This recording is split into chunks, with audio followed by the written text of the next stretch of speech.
Assalamu alaikum, my dear students. Welcome to my channel. Dear students, আশা করি তোমরা সবাই অনেক ভালো আছো। আলহামদুলিল্লাহ, আমি অনেক ভালো আছি। তোমাদের সাথে প্রায় অনেক দিন পর আবার সাক্ষাৎ হয়ে ভালো লাগলো। তো তোমরা যারা আমার চ্যানেলে রেগুলার আছো তারা নিশ্চয়ই দেখেছো হয়তো যে কিছুদিন আগে আমি তোমাদেরকে একটা পোস্ট করেছিলাম যে তোমরা কোন ধরনের ভিডিও চাও, অর্থাৎ আমি তোমাদের আগে যেভাবে বাংলা অর্থ বলে ভিডিও দিতাম সেভাবে, নাকি বর্তমানে তোমাদের যেভাবে আমি ভিডিও দিচ্ছিলাম সেভাবে। তো অনেকেই আমাকে রিপ্লাই দিয়েছো যে আগের ভিডিওগুলোর মতো ভিডিও বানাতে, অর্থাৎ বাংলা বলে। তো এই কারণেই তোমাদেরকে এখন থেকে এভাবেই আমি ভিডিওগুলো দিব, বাংলা অর্থ সহ বলে দিব। আর আরেকটা কথা, আমার একটু ব্যস্ততার কারণে তোমাদেরকে আমি রেগুলারলি তোমাদের রিকোয়েস্টেড ভিডিওগুলো দিতে পারি না, একটু 3-4 দিন লেট হয়ে যায়। এই কারণে আই এম রিয়েলি সরি। আর আমি যথাসম্ভব ট্রাই করব তোমাদেরকে নিয়মিত ভিডিওগুলো আপলোড দেওয়ার। তোমরা 2-1 দিনের মধ্যেই পেয়ে যাবে। তো আর কথা বাড়াবো না, তোমরা এখন থেকে এভাবেই ভিডিও পাচ্ছ। সো আমরা এখন আমাদের মেইন লেসনে চলে যাই। তো আজকে আমি তোমাদের জন্য যে রাইটিং পার্টটি নিয়ে এসেছি সেটি হচ্ছে কম্পোজিশন অন ডিজিটাল বাংলাদেশ। তোমাদেরকে আজকে আমি এটি বাংলা অর্থসহ বলে দেওয়ার চেষ্টা করব। ফার্স্ট দেখো, digital Bangladesh means digitalizing Bangladesh by ensuring an ICT based society.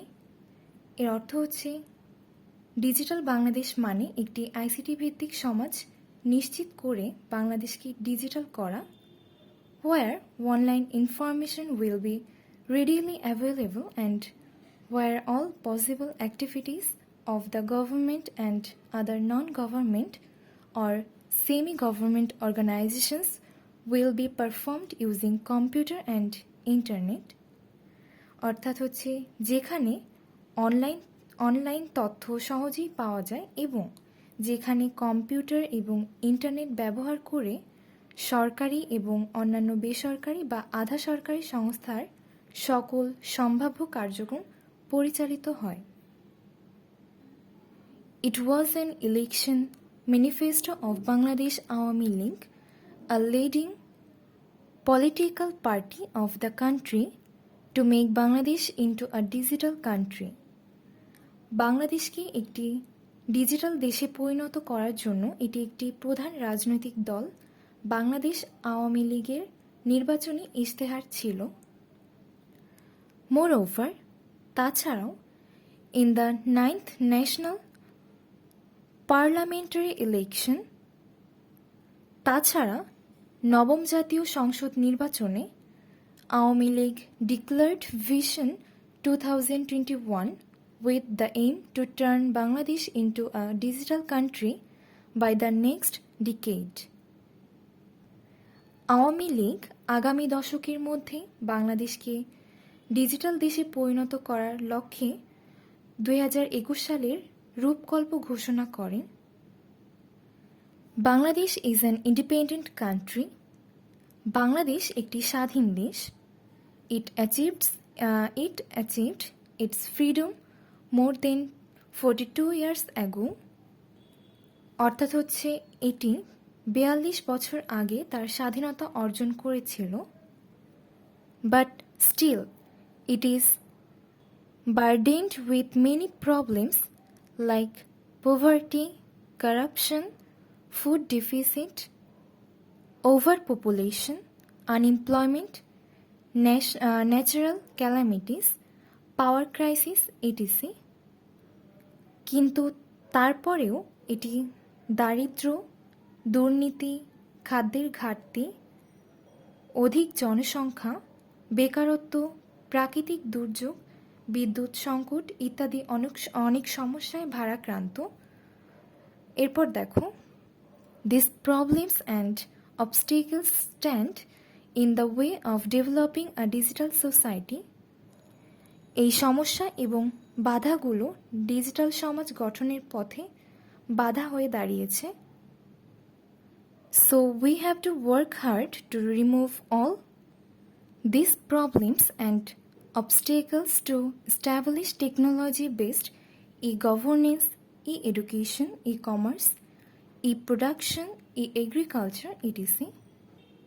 সুতরাং প্রযুক্তি ভিত্তিক ই-গভর্নেন্স, ই-এডুকেশন, ই-কমার্স, ই-প্রোডাকশন, ই-এগ্রিকালচার ইত্যাদি প্রতিষ্ঠার জন্য এই সমস্ত সমস্যা এবং বাধা দূর করার জন্য আমাদের কঠোর পরিশ্রম করতে হবে। Top priority should be given to solve power crisis, অর্থাৎ বিদ্যুৎ সংকট সমাধানে সর্বোচ্চ অগ্রাধিকার দেওয়া উচিত। Computer and internet network should also be developed throughout the country immediately. অর্থাৎ হচ্ছে কম্পিউটার এবং ইন্টারনেট নেটওয়ার্কও অবিলম্বে সারা দেশে বিকাশ করা উচিত।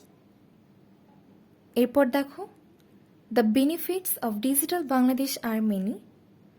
ডিজিটাল বাংলাদেশের সুবিধা অনেক। It will ensure the overall development of the country and the nation. এটি দেশ ও জাতির সার্বিক উন্নয়ন নিশ্চিত করবে।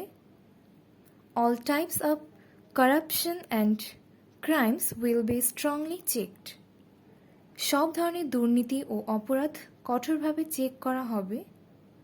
It will save people's time and money and make people more enterprising. এটি মানুষের সময় এবং অর্থ সাশ্রয় করবে এবং মানুষকে আরও উদ্যোগী করবে। It will connect people with the whole world socially, culturally, economically and even politically. অর্থাৎ হলো এটি সামাজিক, সাংস্কৃতিক, অর্থনৈতিক এমনকি রাজনৈতিকভাবেও সমগ্র বিশ্বের সাথে মানুষকে সংযুক্ত করবে। It will allow people to think globally and communicate with the whole world. এটি মানুষকে বিশ্বব্যাপী চিন্তা করার এবং পুরো বিশ্বের সাথে যোগাযোগ করার অনুমতি দেবে। It will improve banking system and financial activities of the country. এটি দেশের ব্যাংকিং ব্যবস্থা এবং আর্থিক কার্যক্রম উন্নত করবে। Money transfer and transaction of business would be made within seconds. অর্থ স্থানান্তর এবং ব্যবসার লেনদেন সেকেন্ডের মধ্যে করা হবে। The sectors of agriculture, health, education, commerce will also be highly benefited through digital based society. কৃষি, স্বাস্থ্য, শিক্ষা, বাণিজ্য খাতগুলো ডিজিটাল ভিত্তিক সমাজের মাধ্যমে অত্যন্ত উপকৃত হবে। The benefits of digital-based society cannot be described in words. Digital ভিত্তিক সমাজের সুবিধাগুলো ভাষায় বর্ণনা করা যায় না। But to materialize the dream of digital Bangladesh is not an easy task.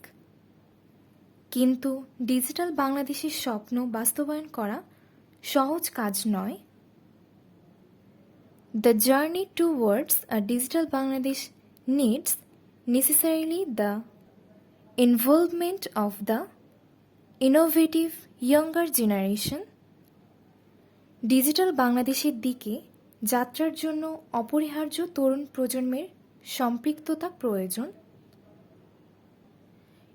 If the national leaders of our country equitably and impartially guide this generation, যদি আমাদের দেশের জাতীয় নেতারা ন্যায়সঙ্গতভাবে এবং নিরপেক্ষভাবে এই প্রজন্মকে পথ দেখান, they can really do wonder for the nation, তাহলে তারা সত্যি জাতির জন্য বিস্ময়কর কাজ করতে পারে। Both the policy makers in the government and the people in general should work hand in hand to materialize the dream of digital Bangladesh. Digital বাংলাদেশের স্বপ্ন বাস্তবায়নে সরকারি নীতি নির্ধারক এবং সাধারণ মানুষ উভয়েরই হাত মিলিয়ে কাজ করা উচিত।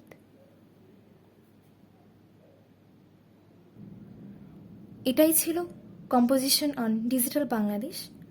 তোমাদেরকে আমি বাংলা অর্থসহ বলে দেওয়ার চেষ্টা করেছি। আর এটা খুবই সহজ একটি কম্পোজিশন ছিল, যতই বড় হোক না কেন তোমাদেরকে সহজ করে লিখে দেওয়ার ট্রাই করেছি। আশা করি তোমাদের বুঝতে কোনো অসুবিধা হবে না। তো নেক্সট ভিডিওতে তোমাদের সাথে আবারও দেখা হচ্ছে। তো সে পর্যন্ত তোমরা যারা এখনও আমার চ্যানেলটাকে সাবস্ক্রাইব করনি তারা অবশ্যই আমার চ্যানেলটি সাবস্ক্রাইব করে দিও। পরবর্তী যত ভিডিওর নোটিফিকেশনগুলো আসবে তোমরা সবার আগে পেয়ে যাবে। আর যারা অলরেডি সাবস্ক্রাইব করে রেখেছো তাদেরকে অসংখ্য অসংখ্য ধন্যবাদ। আর আমাকে কমেন্ট সেকশনে অবশ্যই জানিয়ে দিবে তোমাদের যদি কোনো রাইটিং পার্ট প্রয়োজন পড়ে। আমি তোমাদেরকে সেগুলো 2-1 দিনের মধ্যেই আপলোড দেওয়ার চেষ্টা করব। তো সে পর্যন্ত সবাই ভালো থাকবে, সুস্থ থাকবে। সবাইকে আসসালামু আলাইকুম।